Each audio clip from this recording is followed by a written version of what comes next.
the part of history they didn't tell you about with Rosa Parks. Yes, the famous Rosa Parks, who wouldn't get up off that bus, who wouldn't give up her seat. Well, she was a Scotch-Irish. Yep, it was in her ancestry through her great-grandfather. That's the reason she wasn't going to get up from that seat. I said yesterday, the Scotch-Irish are born fighters. It's in their DNA. Perfect example. One of the most famous people that helped shape America history by saying, I will not get up and give up my seat to a white person. Scotch-Irish. And I said the Scotch-Irish shaped very much America's history from the beginning and on through it.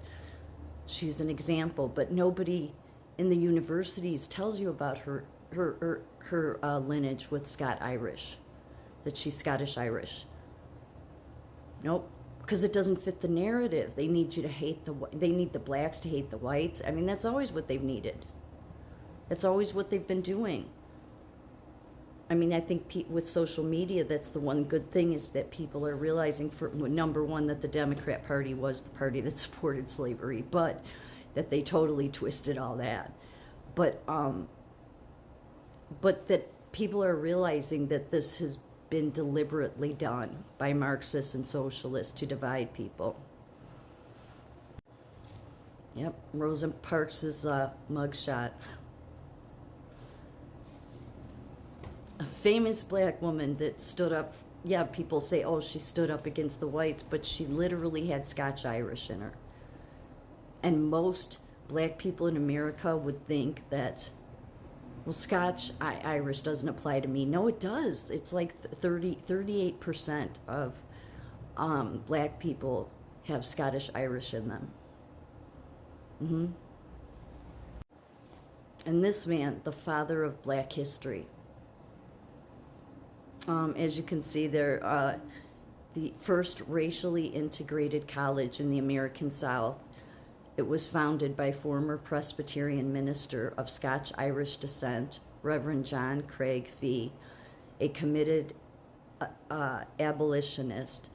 One of the college's best-known graduates was Carter G. Woodson, who has been called the father of black history in an essay entitled Freedom and Slavery in Appalachia. Woodson described the Scotch-Irish as a God-fearing, Sabbath-keeping, covenant-adhering, liberty-loving, and tyrant-hating race.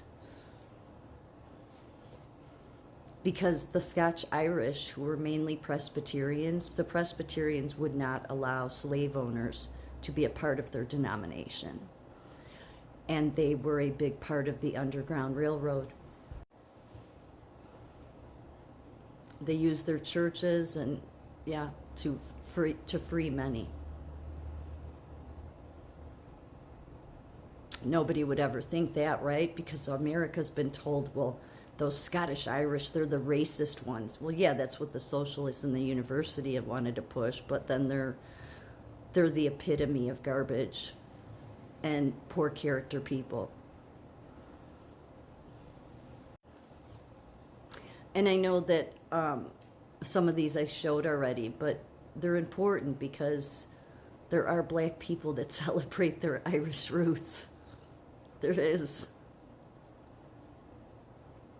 They just, you know, we just have all these universities and the socialists in this country, and I'm going to do a different video about what this dark thing, what this is really all about in my next video, but I don't want to ruin this.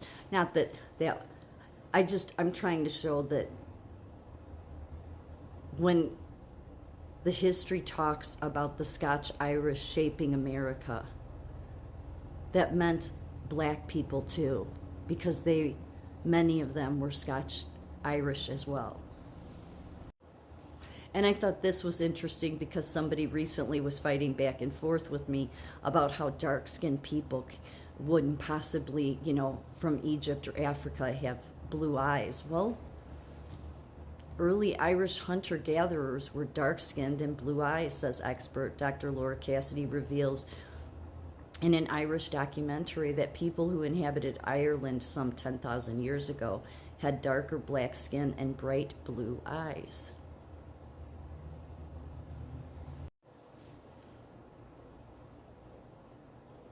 So it is possible, absolutely. But this should just tell people that this is how connected we all are.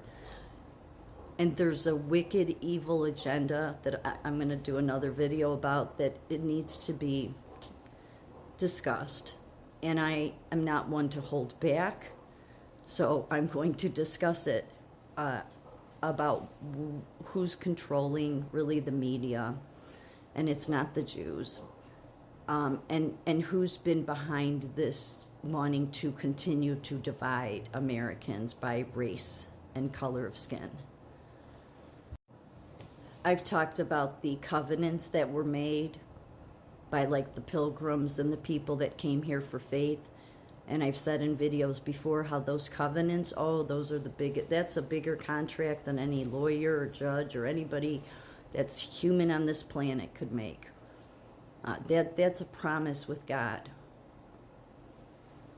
And those Scottish Covenanters that were Presbyterian, the Scottish Irish that were Presbyterian, they too, just like the Pilgrims, they came here for religious reasons, because of religious persecution.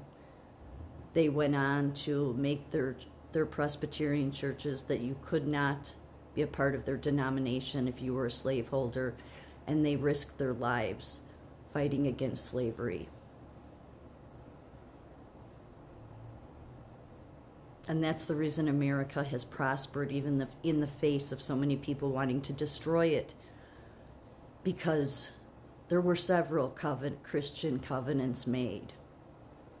So people need to realize that whenever anybody tries to change the history and say we weren't founded on Christian values, oh, we absolutely were. And it's those Christian values that overcame slavery, overcame the king, and overcame many dilemmas. And we will continue to do so, because God blesses America.